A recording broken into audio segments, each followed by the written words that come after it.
క్రైస్తవులుగా మనం ప్రార్థన చేస్తూ ఉంటాం. అలాగే దేవుని దగ్గర నుంచి ఒక మాట రావాలని కానీ, దేవుని దగ్గర నుంచి ఒక ప్రత్యక్షత రావాలని కానీ, లేదా దేవుని యొక్క స్వరం ఏదైనా ఒకటి మనకు వస్తే నిజంగా చాలా సంతోషిస్తూ ఉంటాం. కానీ చాలామంది కొన్ని సంవత్సరాల నుంచి ప్రార్థన చేస్తూ ఉన్నప్పటికీ దేవుని యొక్క వాక్యం లేదా వాళ్ళ యొక్క ప్రత్యక్షత ఎన్నడూ కూడా పొందుకోకుండా అట్లాగే ఉంటూ ఉంటారు. అయితే దేవుని యొక్క ప్రత్యక్షత ఎవరికి వస్తుంది లేదా రెవల్యూషన్ ఎవరికి వస్తుంది అనంటే, దేవునికి ఎవరైతే అతి సమీపంగా ఉంటారో వారు దేవుని యొక్క ప్రత్యక్షతను పొందుకుంటారు. మళ్ళొకసారి చెప్తున్నాను, ఎవరైతే దేవునికి సమీపంగా ఉంటారో వారు దేవుని యొక్క ప్రత్యక్షతలు పొందుకుంటారు. అయితే వారు ఎక్కడ ఉండాలి? ఎక్కడ ఉన్నా సరే దేవుని యొక్క ప్రత్యక్షతలు వారిని వెంబడిస్తూ ఉంటాయి, వారికి వస్తూ ఉంటాయి. పాత నిబంధనలో ప్రవక్తలు ఉండేవాళ్ళు. ఆ ప్రవక్తల దగ్గరికి దేవుని వాక్యం వారికి వచ్చేది. ఆ దేవుని వాక్యాన్ని అక్కడ ఉన్న ప్రజలకు కానివ్వండి, అక్కడ ఉన్న రాజులకు కానివ్వండి, అధిపతులకు, అధికారులకు ఈ ప్రవక్తలు చెప్తూ ఉండేవాళ్ళు. అయితే ఈ ప్రవక్తలు దేవునికి అతి సమీపంగా ఎప్పుడు కూడా అందుబాటులో ఉంటూ ఉంటారు. మీకు అర్థమైందా? ప్రవక్తలకి మిగతా వాళ్ళకి ఉన్న తేడా ఏమిటంటే, మిగతా వాళ్ళు వాళ్ళ పనుబాటల్లో వాళ్ళ దైనందిక జీవితాల్లో వాళ్ళు మునిగిపోతూ ఉంటారు. కానీ ప్రవక్తలు ఎవరైతే ఉన్నారో వాళ్ళు ప్రతినిత్యం దేవునితో సమయాన్ని గడుపుతూ ఉంటారు. ఒక మాటలో చెప్పాలంటే దేవునికి అతి సమీపంగా వాళ్ళు జీవిస్తూ ఉంటారు. కనుకనే దేవుని వాక్యం వారికి దర్శనమిస్తూ ఉంటుంది, వారికి ప్రత్యక్షమవుతూ ఉంటుంది. ఆనాడు చేసిన దేవుడు ఈనాడు కూడా అట్లాగే ఉంటాడు. ఆయన నిన్న నేడు నిరంతరము ఒకే రీతిగా ఉండే దేవుడు, మారని దేవుడు, మార్పు లేని దేవుడు. ఆయనలో మార్పు లేదు. మరి మార్పు ఎక్కడ ఉంది? ఎక్కడ ఉందంటే ప్రజల్లోనే మార్పు వస్తూ ఉంది. ఇక్కడ మనం చదువుకున్న వాక్య భాగంలో లూకాసు వార్త 3వ అధ్యాయం 1వ వచనం చూస్తే మరొకసారి చదువుదాం. తిబెరు కైసరు ఏలుబడిలో, చూడండి ఇక్కడ ఏలుబడి చేస్తూ ఉంది, అధికారం పరిపాలన జరిగిస్తూ ఉంది. ఎవరు అని చెప్తుంది దేవుని వాక్యం? తిబెరు కైసరు. అంటే కైసరు ఏలుబడి చేస్తూ ఉన్నాడు. అంటే అందరికంటే పెద్ద ఉన్నతమైన అధికారంలో ఎవరున్నారు? కైసరు ఉన్నాడు. ఆ కైసరు కింద ఇంకా ఎవరున్నారో చూడండి. తిబెరు కైసరు ఏలుబడిలో 19వ సంవత్సరం మందు యోదయకు పొంతి పిలాతు అధిపతిగా ఉన్నాడు. ఆ కైసరు ఏలుబడిలోనూ ఆ కైసరు కింద ఎవరెవరు ఉన్నారంట? పొంతి పిలాతు ఉన్నాడు. ఈయన యోదయకు అధిపతిగా ఉన్నాడు. అలాగే గలిలయకు హేరోదు చతుర్థాధిపతిగా ఉన్నాడు. అలాగే యూతురయ త్రకోనీతి దేశములకు అతని తమ్ముడైన ఫిలిప్పు చతుర్థాధిపతిగా ఉన్నాడు. అబిలేనే దేశమునకు లుసానియా అధిపతిగా ఉన్నాడు. వీళ్ళందరూ కూడా అధికారం కలిగిన వాళ్ళు. కైసరు ఔగుస్తు అందరికంటే పెద్దవాడు. ఆయన కింద ఎవరెవరు ఉన్నారు? పొంతి పిలాతు ఉన్నాడు, హేరోదు ఉన్నాడు, ఫిలిప్పు ఉన్నాడు, ఇంకొక అధిపతి, లుసానియా ఇంకొక అధిపతి. 4 అధిపతులు వీళ్ళ ముందు ఉన్నారు. ఇంకా వీళ్ళందరూ కూడా లోక సంబంధమైన అధిపతులు. కానీ అదే సమయంలో దేవాలయంలో కూడా కొంతమంది అధిపతులు ఉన్నారు. అంటే ప్రధాన యాజకులుగా ఉన్నవాళ్ళు. ఎవరున్నారు దేవాలయంలో కూడా? అన్నయు, కయపయు ప్రధాన యాజకులుగా ఉన్నారు. అంటే వీళ్ళు దేవాలయంలో ఉన్న అధిపతుల్లాగా, పెద్దల్లాగా కనిపిస్తూ ఉన్నారు. జాగ్రత్తగా చూడండి. అందరికంటే పెద్దవాడైన కైసరు ఔగుస్తున్నాడు. ఆయన కింద 4 అధిపతులు కనపడుతున్నారు. ఇక వాళ్ళకంటే వీళ్ళు లోక సంబంధమైన వాళ్ళే అనుకుంటే, దేవాలయంలో దైవ సంబంధమైన కార్యకలాపాల్లో అధిపతులైన వాళ్ళు 2 కనిపిస్తున్నారు, అన్న, కయప. వీళ్ళందరినీ దేవుని వాక్యం దాటుకుంటూ ఎవరి దగ్గరికి వచ్చిందంట? ఇప్పుడు చదువుతున్నాం. ఉన్న కాలమున అరణ్యములో ఉన్న జకర్యా కుమారుడైన యోహాను నొద్దకు దేవుని వాక్యం వచ్చింది. ఈ మాట దేవుడు చెప్పడం కోసం కైసరు ఔగుస్తున్నాడు, ఆయన కింద నలుగురు అధిపతులు ఇట్లా ఉన్నారు, అన్న కైప ప్రధాన యాజకులుగా ఉన్నారు. ఇవన్నీ చెప్పు రావాల్సిన అవసరం ఏమీ లేదు. అరణ్యంలో ఉన్న జకరియా కుమారుడైన యోహాను దగ్గరికి దేవుని వాక్యం వచ్చింది అని ఒక్క మాట చెప్తే సరిపోతుంది. కానీ దేవుడు అట్లాగా చెప్పడం లేదు. అట్లా చెప్పకుండా ఏమంటున్నాడు? తిబెరి కైసరు ఏలుబడి చేస్తున్నాడు, ఆయన కింద నలుగురు అధిపతులు ఉన్నారు లోక సంబంధంగా. అదే సమయంలో దేవాలయంలో ప్రధాన యాజకులుగా అన్న కైప ఉన్నారు. అలా ఉన్న సమయంలో అరణ్యములో ఎక్కడో అరణ్యములో ఉన్న యోహాను దగ్గరకు దేవుని వాక్యం వచ్చింది అని చెప్తున్నాడు. ఎందుకు ఇవన్నీ చెప్పాల్సి వస్తుందంటే, దేవుని వాక్యం ఎవరికి వస్తుంది అంటే, ఇవన్నీ కూడా మనకిప్పుడు అద్దం పట్టినట్లుగా కనిపిస్తూ ఉన్నాయి. మొదటిది, ఎవరైతే ఈ లోక సంబంధమైన అధికారం ఉంది అని అనుకుంటారో వారికి దేవుని వాక్యం వస్తుంది అని దేవుడు చెప్పడం లేదు. ఎవరైతే అధికారం పొంది వాళ్ళ కింద ఇంకా అధికారులుగా చలామణి అవుతూ ఉంటారో వాళ్లకు దేవుని వాక్యం వచ్చింది అని దేవుడు వాక్యం చెప్పలేదు. ఇక ఎవరైతే దేవాలయంలో పెద్దలుగా చలామణి అవుతూ ప్రధాన యాజకులుగా ఉన్న అన్న కైప ఉన్నారో వీళ్లకు కూడా దేవుని యొక్క వాక్య ప్రత్యక్షత రాలేదు అని చెప్తున్నాడు. మరి ఎవరికి వచ్చింది? పట్టణంలో ఉన్న అధిపతి అయిన కైసరు ఔగుస్తుని దేవుని వాక్యం దాటేసింది అంటే రాలేదు. వాళ్ళ కింద ఉన్న నలుగురు అధిపతులకు కూడా దేవుని వాక్యం రాలేదు. వీళ్ళంటే లోక సంబంధమైన అధిపతులు లేండి, వీళ్ళకేమొస్తుంది అనుకుంటే, మరి దేవాలయంలో ప్రధాన యాజకులుగా ఉన్న అన్న కైప ఉన్నారు, వాళ్ళకు కూడా దేవుని వాక్యం రాలేదు. సిటీలో ఉన్న వాళ్ళకి అంటే పట్టణంలో ఉన్న వాళ్ళకు రాలేదు, దేవాలయంలో ఉన్న వాళ్ళకు రాలేదు. కానీ ఎక్కడో అరణ్యంలో ఉన్న యోహాను దగ్గరికి దేవుని వాక్యం యొక్క ప్రత్యక్షత వచ్చింది. ఈ మాటలు వింటున్న ప్రియ సహోదరి సహోదరుడా, నీకున్న అధికారాన్ని బట్టి హోదాని బట్టి దేవుని వాక్యం నీకు వస్తుందని ఎప్పుడూ కూడా నమ్మొద్దు, ఆశించొద్దు.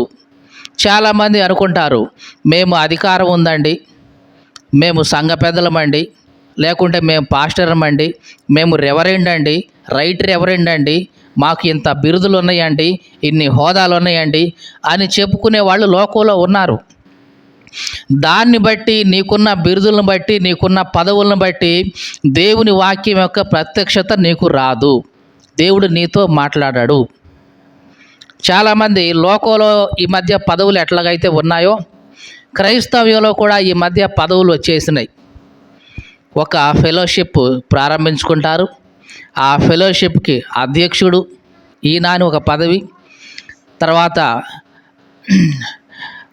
ఆయన కింద ఉన్న ఉపాధ్యక్షుడు ఒక పదవి, తర్వాత కోశాధికారి, సెక్రటరీ, జాయింట్ సెక్రటరీ, ఈ ట్రెజరరీ, ఇట్లాగ ఎన్నో పదవులు ఉంటాయి అక్కడ. ఈ పదవులను బట్టి వాళ్ళు ఏమనుకుంటారంటే, నేను ఇంత పదవిలో ఉన్నాను, ఈ పొజిషన్లో ఉన్నాను కాబట్టి దేవుని వాక్యం నాకు బాగా వస్తుంది అనుకుంటారేమో. లేదు లేదు, నీ పదవిని బట్టి, నీ అధికారాన్ని బట్టి దేవుడి మాటలు నీ దగ్గరికి రావు. మరి ఎప్పుడు వస్తాయి? ఇవన్నీ చెప్పడం కోసమే దేవుడు ఇవన్నీ చెప్తున్నాడు. తిబెరి కైసరు ఉన్నాడు, కానీ దేవుని వాక్యం ఆయనకు రాలేదు. వాళ్ళ కింద నలుగురు అధిపతులు ఉన్నారు, దేవుని వాక్యం వాళ్ళ దగ్గర కూడా రాలేదు. మరి అన్న కైప ప్రధాన యాజకులుగా ఉన్నారు దేవాలయంలో, వాళ్ళ దగ్గర కూడా దేవుని వాక్యం రాలేదు. మరి ఎవరి దగ్గరికి వచ్చింది? పట్టణంలో ఉన్న వాళ్ళ దగ్గరకు రాలేదు, దేవాలయంలో ఉన్న వాళ్ళ దగ్గరకు రాలేదు. ఎక్కడో అరణ్యంలో ఉన్న యోహాను దగ్గరకు దేవుని వాక్యం వచ్చింది. అంటే అరణ్యంలో యోహాను ఏం చేస్తున్నాడు? అక్కడ దేవునితో సహవాసం చేస్తున్నాడు. దేవునికి స్తోత్రం కలుగును గాక. మాటలు వింటున్న ప్రియ సహోదరి సహోదరుడా, నీకున్న పదవులను బట్టి దేవుని వాక్యం నీ దగ్గరకు రాదు. దేవునితో నువ్వు చేసే సహవాసాన్ని బట్టి దేవుని యొక్క ప్రత్యక్షత నీకు వస్తుంది. మళ్ళీ చెప్తున్నాను ఈ మాట, దేవునితో నువ్వు ఎంత సహవాసంలో ఉంటావో అంతగా దేవుని మాటలు నీ హృదయాన్ని తాగుతూ ఉంటాయి. దేవునితో మనం ఎంత సహవాసంలో ఉంటామో దేవుని యొక్క మాటలు మన హృదయాన్ని అంతగా తాగుతూ ఉంటాయి. చాలామంది దేవునితో సహవాసంలోనికి రారు. ఎప్పుడు వినే మాటలే కదా, అవి ఎప్పుడు పోయేదే కదా అని చాలా చులకనగా చూస్తూ ఉంటారు. కాదండి, దేవునితో నువ్వు ఎంత ఎక్కువగా సహవాసంలో ఉంటావో అంత ఎక్కువగా ఆయన యొక్క లక్షణాలు నీ జీవితానికి వస్తాయి. ఆయన యొక్క కృప నీ జీవితంలోకి ప్రవేశిస్తుంది. ఆయన యొక్క కరుణ, కటాక్షి ఇవన్నీ కూడా నీ జీవితంలోకి ప్రవేశిస్తాయి. ఒక్కసారి దేవుని యొక్క కనుదృష్టి నీ మీద పడితే, దేవుని యొక్క చూపు నీ మీద పడితే అది తరతరాలకి అట్లాగే నిలిచిపోతూ ఉంటుంది. మీకు అర్థమైందా? దేవుడు ఏమన్నాడంటే, ఇదిగో నా దయ ఆయుష్కాలం అంతా ఉంటుంది, యెహోవా కృప కటాక్షం తరతరములకు ఉంటుంది అని చెప్పాడు. ఎన్ని తరాలకంట? తరతరాలకి ఉంటుంది. దేవుని యొక్క కృప కరుణ అనేది తరతరాలకి ఉంటుంది. ఒకవేళ ఇప్పుడు మనం దేవుని కోసం చేసే ప్రార్థనలు ఇప్పుడు దాని యొక్క పంట అంటే ఫలితం కనపడకపోవచ్చు, కానీ భవిష్యత్తులో తప్పనిసరిగా దాని ఫలితం అనేది కనపడుతూ ఉంటుంది. మనం బాగా తెలుసు, వ్యవసాయం చేస్తూ ఉంటాం కదా, విత్తనాలు విత్తేస్తాం. విత్తనాలు విత్తగానే పంట వస్తుందా? రాదు. మరి విత్తాం కదండి అని అంటే ఆ పంట సమయం వచ్చేస్తుంది. అది ఎదగాలి, పైరేయాలి, గింజలు పడాలి, ఇవన్నీ కోతకాలం వస్తుంది. అంటే కనీసం మనం వరి అయితే కనుక విత్తిన తర్వాత కనీసం 4 నెలలు ఆగాలి. కాబట్టి ప్రతి దానికి ఒక సమయం ఉంటుంది. దేవుని సన్నిధిలో కూడా మనం గడిపే ప్రతి సమయానికి దేవుడు తప్పనిసరిగా ఫలితం ఇస్తాడు. మీకు అర్థమైందా ఈ మాట? దేవుని సన్నిధిలో మనం ఎంత ఎక్కువగా సమయం గడిపితే అంత ఎక్కువగా మనం ఫలితం చూస్తాం. అది ఎట్లాంటిదంటే దీవెన వర్షం లాంటిది. వర్షం పడాలంటే ఈ లోక సంబంధంగా ఏం జరగాలి? బాగా ఎండ కాయాలి. ఎండ కాస్తే అక్కడ చిన్న చిన్న గుంటల్లో ఉన్న నీళ్లు కాస్త ఆవిరైపోతాయి.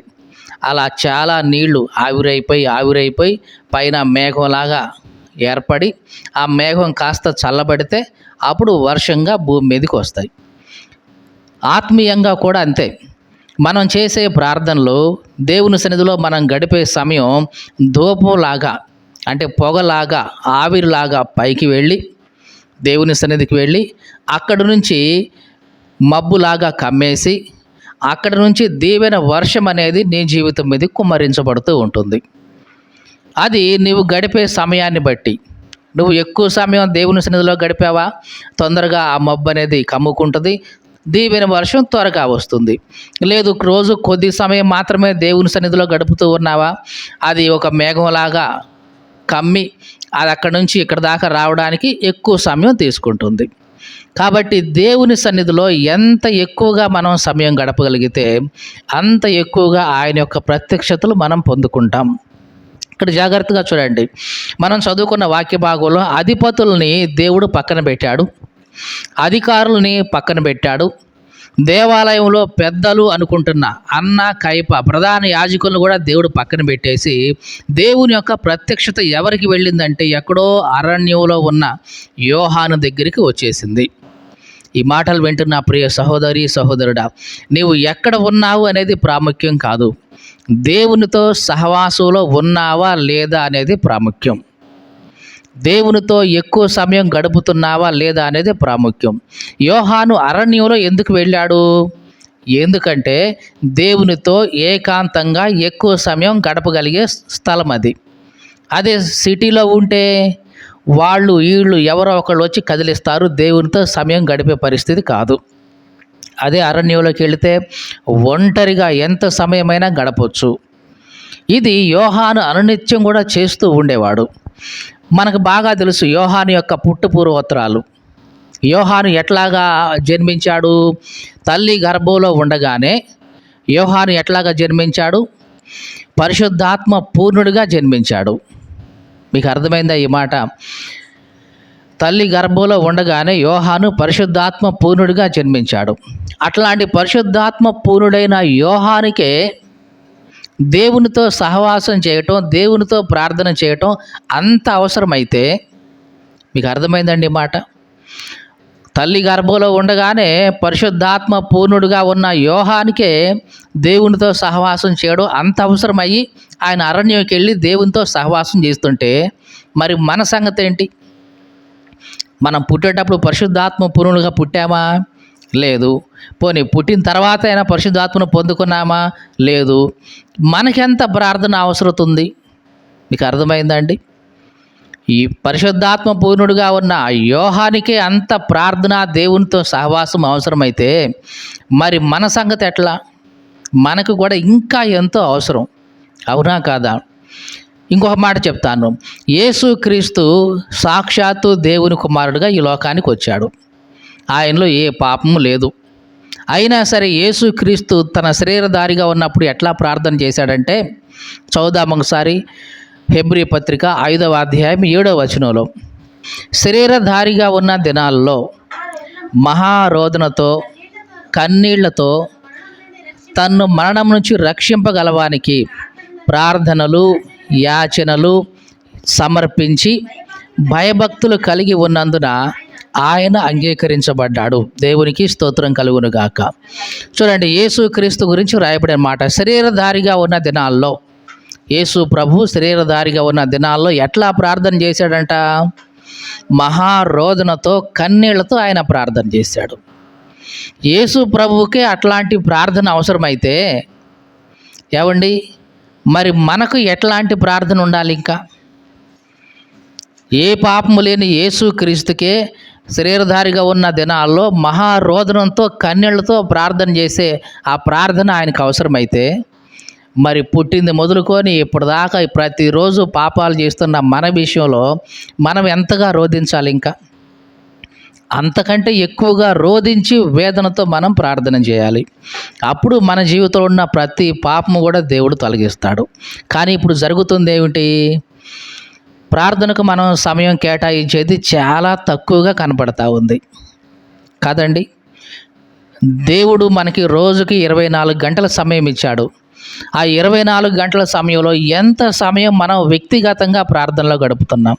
వ్యక్తిగతంగా ఇలాగ సంఘంగా కూడుకున్నప్పుడు కాదు. ఇట్లా కూడుకున్నప్పుడు మహా అయితే 2 గంటలు 3 గంటలు కూర్చొని వెళతాం, అది వేరే విషయం. కానీ వ్యక్తిగతంగా ఇదిగో ఈ సమయంలో నేను దేవునితో ప్రతిరోజు గడుపుతున్నాను, ప్రతిరోజు ఇంత సమయం దేవునితో గడుపుతున్నాను అని మనం లెక్క వేసుకుంటే మన జీవితం 100 సంవత్సరాల్లో దేవునికి ఎంత సమయం మనం కేటాయించిన వాళ్ళం అవుతాం. ఒక వ్యక్తి ఇట్లాగే తనకున్న 70 సంవత్సరాల జీవితంలో ఇట్లా లెక్క వేసుకున్నాడంట. లెక్క వేసుకుంటే తనకి రోజుకి 8 గంటలు నిద్రపోతాడు కాబట్టి ఆ రోజులో 8 గంటలు చూసుకుంటే ఆ 70 సంవత్సరాలు దాదాపుగా 20 సంవత్సరాలు వెళ్ళిపోయిందంట. తర్వాత ఆ రోజులో 8 గంటలు పని చేసుకోవాలి కదా. పొలం పని అయితే పొలం పని, డ్యూటీ అయితే డ్యూటీ, ఉద్యోగం అయితే ఉద్యోగం చేసుకోవాలి కదా. అట్లా చేసుకుంటే రోజుకు 8 గంటలు చేస్తే మళ్ళీ ఇంకో 20 సంవత్సరాలు పోయినాయి దానికి. అంటే 70 సంవత్సరాల్లో 20 సంవత్సరాలు ఏమో నిద్రపోవటానికి, ఇంకో 20 సంవత్సరాలు ఏమో పని చేసుకోవటానికి పోయినాయి. ఇంకా ఎన్ని సంవత్సరాలు మిగిలినాయి? 30 సంవత్సరాలు. ఈ 30 సంవత్సరాల్లో రోజుకి ఆయన భోజనం చేయటానికి ఏంటి, స్నానం చేయటానికి ఏంటి, ఇవన్నీ లెక్కేసుకుంటే ఆ 70 సంవత్సరాల్లో 10 సంవత్సరాలు పోయినాయి. ఆ తర్వాత ఆయన ప్రతిరోజు టీవీ చూడటానికైతే, పేపర్ చూడటానికైతే, వార్తలు వినటానికైతే వాటికి ఇంకొక 10 సంవత్సరాలు పోయినాయి. ఇంకా ఎన్ని సంవత్సరాలు మిగిలినాయి చెప్పండి? ఎన్ని సంవత్సరాలు మిగిలినాయి? ఇంకా అయిపోయినాయి. ఇంకా 10 సంవత్సరాలు మిగిలినాయి. ఈ 10 సంవత్సరాల్లో ఆయన లెక్కేసుకున్న తర్వాత ఆయన డ్యూటీకి వెళ్ళిన తర్వాత మధ్యలో లంచ్ బ్రేక్ ఉంటుంది కదా, 1 గంట. ఆ గంట కూడా క్యాల్కులేట్ చేసుకుంటే 5 సంవత్సరాలు దానికి దాటిపోయింది. ఇక మిగిలింది 5 సంవత్సరాలు. ఈ 5 సంవత్సరాల్లో ఆ పుట్టిన పిల్లలతోనో లేకపోతే వాళ్ళ పాపలతోనో వీళ్ళతో మురుసుకోవటానికి, ఆడుకోవటానికి మిగతా 4 సంవత్సరాలు కరెక్ట్గా సరిపోయిందంట. అంటే 70 సంవత్సరాల్లో ఇక ఆయన దేవుని సన్నిధిలో గడిపింది ఎంత అంటే 1 సంవత్సరం. ఆ సంవత్సరం కూడా ఏదో వారానికి 1 గంటో 2 గంటలో అట్లా లెక్కేసుకుంటే మొత్తం 70 సంవత్సరాల్లో దేవుని కోసం ఆయన కేటాయించిన సమయం ఎంత అంటే 1 సంవత్సరం. అది కూడా దేవుని మందిరంలో, వ్యక్తిగతంగా కాదు. ఇక వ్యక్తిగతంగా ప్రార్థన చేసుకోవడానికి ఎంత సమయం కేటాయించాడని చూస్తే రోజు ఉదయం లేవగానే 1 నిమిషం ప్రార్థన చేసేవాడు. మళ్ళీ పడుకునేటప్పుడు పక్క మీదకి వెళ్ళేటప్పుడు 1 నిమిషం ప్రార్థన చేసేవాడు. మధ్యాహ్నం భోజనటప్పుడు 1 నిమిషం ప్రార్థన చేసేవాడు. రోజుకు 3 నిమిషాలు లెక్కేసుకుంటే మహా అయితే 70 సంవత్సరాల్లో ఒక 7 రోజులో ఏమో వచ్చినాయి అంట. దేవుని కోసం ఆయన ప్రార్థనలో గడిపిన సమయం 70 సంవత్సరాల్లో. మరి మన పరిస్థితి ఎట్లా ఉంది? మీకు అర్థమవుతుందండి ఈ మాట? రోజుకు దేవుడు మనకి 24 గంటల సమయం ఇచ్చాడు.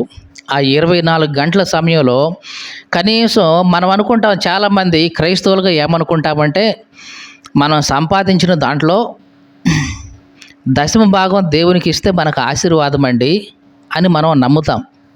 సరే, ఆ నమ్మకం మంచిదే. దశమ భాగం అంటే నువ్వు సంపాదించింది కాదు, దేవుడు నీకు ఇచ్చిన దాంట్లో నుంచి నువ్వు దేవునికి ఇస్తున్నావు అంతే. మీకు అర్థమైందండి? దేవుడు దాన్ని సంపాదించుకోవడానికి నీకు సామర్థ్యం ఇచ్చాడు అంటే దేవుడే ఇచ్చాడు, దానిలో నుంచి నువ్వు కొంత తీసి దేవునికి ఇస్తున్నావు. ఇది దశమ భాగం అంటున్నాం. ఇప్పుడు దేవుడు నీకు ఇచ్చింది 24 గంటలు. డబ్బు గురించి మాట్లాడడం లేదు, సమయం గురించి మాట్లాడుతున్నాం. దేవుడు నీకు ఇచ్చింది 24 గంటలు. ఈ 24 గంటలు దేవుడు నీకు ఇచ్చిందే. నీవు 24 గంటల్లో తిరిగి దేవునికి ఎంత ఇస్తున్నావు? ప్రతిరోజు, ఏదో వారానికి కాదు చెప్తుంది, ప్రతిరోజు తిరిగి దేవునికి ఎంత ఇస్తున్నావు?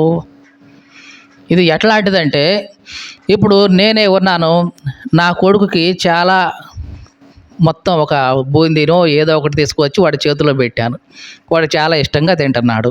నేను ఎట్లా చేయి జాపాను? ఇప్పుడు చెప్పండి.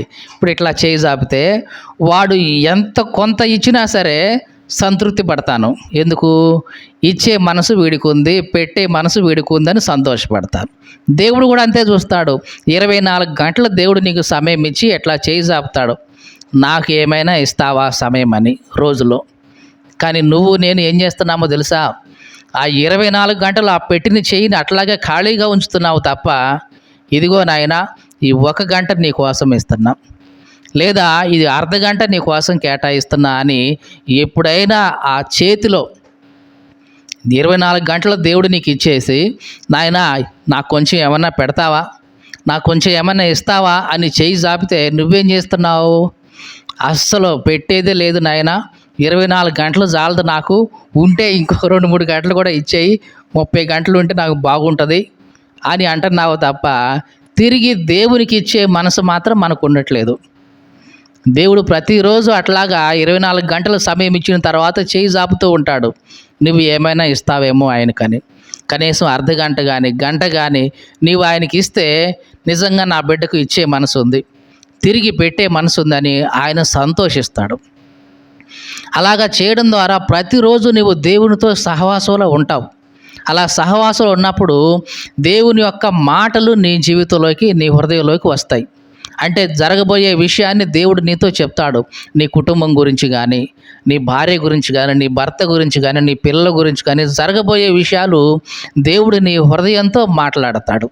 అసలు దేవునితో సమయాన్నే గడపకుండా జరగబోయే విషయాలు, సంభవించబోయే విషయాలు దేవుడు నీకు ఎట్లా చెప్తూ ఉంటాడు? చాలామంది అంటారు, నాకు దర్శనం వచ్చిందండి, నాకు కళ వచ్చిందండి. లేదండి, దర్శనం వచ్చినా కళ వచ్చినా నీవు దేవునితో సమయం గడుపుతున్నప్పుడు వచ్చింది మాత్రమే దేవుని నుంచి వచ్చింది. మీకు అర్థమైందండి? చాలామంది నాకు దర్శనాలు వచ్చినాయండి, కళలు వచ్చినాయండి చెప్తూ ఉంటారు. దేవునితో నీవు సమయం గడిపి దేవునితో సహవాసంలో ఉండి అప్పుడు ఉన్నది మాత్రమే దేవుని దగ్గర నుంచి నీకు వచ్చింది. అట్లా కాకుండా చాలామంది వాళ్ళ జీవితాల్లో ఎట్లాగో సమయం గడిపేసి ఏదో కళ వచ్చింది, ఏదో దర్శనం వచ్చిందని చెప్తుంటారు. అవి దేవుని దగ్గర నుంచి కాదండి, దేవుని దగ్గర నుంచి కాదు. అపవాది దగ్గర నుంచి కూడా దర్శనాలు వస్తాయి తెలుసా మీకు? సాతాను కూడా దర్శనాలు ఇస్తాడు నీకు, ప్రశాంతంగా ఉండు అని. ఒకసారి సెయింట్ ఫ్రాన్సిస్ అనే ఒక భక్తుడు ఉండేవాడు. ఆయన దగ్గరికి ఒక యవనస్తుడు మంచిగా భక్తి చేస్తూ ప్రతిరోజు ప్రార్థనలో ఉండేవాడు. కొంతకాలానికి అతని దగ్గర ఉన్న యవనస్తుడు ప్రార్థనకు రావడం మానేశాడు. చాలా కాలం చూశాడు అతను, ఏంటి ప్రార్థనకు రావట్లేదు యవనస్తుడు అని. ఒకసారి అతని దగ్గరికి వెళ్ళాడు. ఏంటి నాయనా, నువ్వు చక్కగా ప్రార్థనకు వచ్చేవాడివి, ప్రార్థన చేసేవాడివి కదా, నువ్వెందుకని ప్రార్థన రావట్లేదు అంటే, నేను ప్రార్థనకు వచ్చినా నాకు ఉపయోగం ఏముందండి, నాకు పరలోకం ఈడంట యేసు ప్రభు అని చెప్పాడు. యేసు ప్రభు నీకు పరలోకం ఈడని నీకెవరు చెప్పారు నాయనంటే, యేసు ప్రభువే చెప్పాడు నాకు, దర్శనంలో కనపడి అన్నాడు. అవునా, ఎట్లాగా ఏంటంటే, నేను యేసు ప్రభు నేను పడుకున్నానండి. పడుకున్నప్పుడు యేసు ప్రభు నాకు వచ్చాడు, సిలువ మీద నుండి కనపడ్డాడు. అట్లాగా సిలువ వేయబడిన యేసుక్రీస్తే వచ్చి, ఇదిగో థామస్సు, నువ్వు ఎంత ప్రార్థన చేసినా సరే నేను మాత్రం నిన్ను పరలోకానికి రానేను అన్నాడు. మరి అట్లాంటప్పుడు నేను ఎందుకండి ప్రార్థనకు రావటం, నేను రావట్లేదండి అని మానేశాడంట.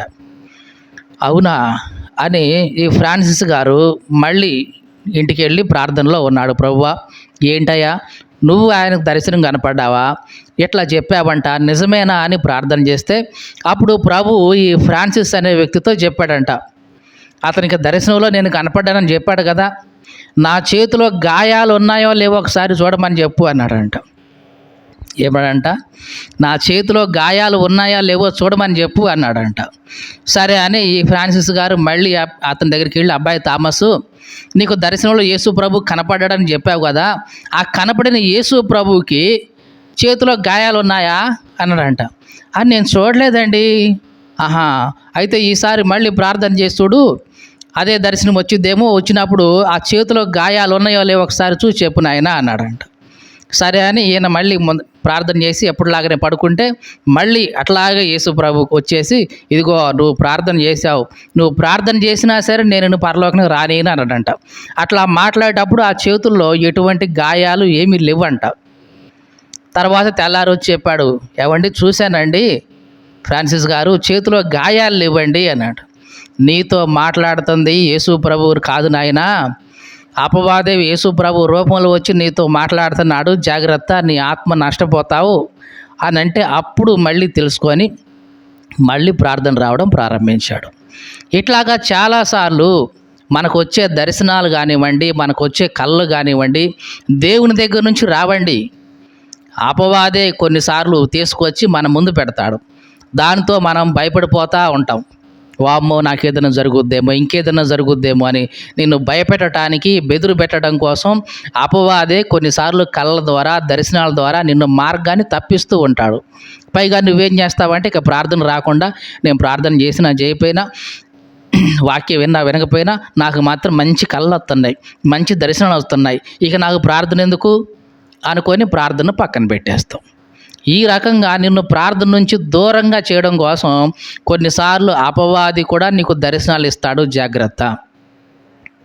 ఈ మాటలు వింటున్న నా ప్రియ సహోదరి సహోదరుడా, దేవునితో ముందు సహవాసం చేయటం నేర్చుకో.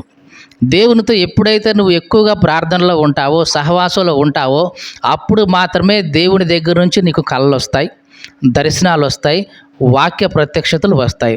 అంతదనుక నీకు వచ్చే దర్శనాలు, కలలు ఇవేవి కూడా దేవుడి దగ్గర నుంచి కాదు, అపవాది దగ్గర నుంచే వస్తాయి.